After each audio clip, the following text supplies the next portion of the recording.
मेरो बुढाले फोन गर्ने टाइम भयो साथीहरु मलाई यस्तो देख्नु भयो भने त गाली गर्छिन्छ है आजकल सिउँदोमा सिन्दुर खाली देख्यो भनेपछि त खोइ सिन्दुर भन्छ त्यही भएर यहाँ हेर्छ न सिन्दुर लगाइहाल्नु पर्यो है यहाँको चाहिँ 3 बज्न लाग्यो अब ठ्याक्क एकछिनमा फोन गर्छिन्छ हैन अगाडिदेखि सुत्छिन्छ नि त अनि यो सिन्दुर नदेखेपछि हजुरहरुको कमेन्टले गर्दा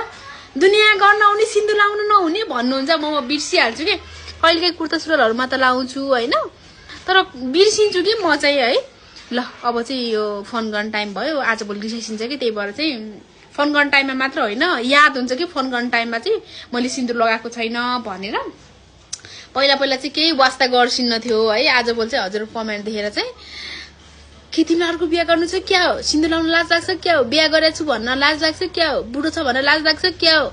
भनेर हैरान छ के साथीहरु अब त्यस्तो त होइन है अब कहिलेकाहीँ सेतो लुगा लान्छ त्यसमा लाग्छ भनेर चाहिँ नलगाएको हैन त तर सिन्दुर लाउँदाखेरि चाहिँ कस्तो राम्रो देख्छ के सबैलाई है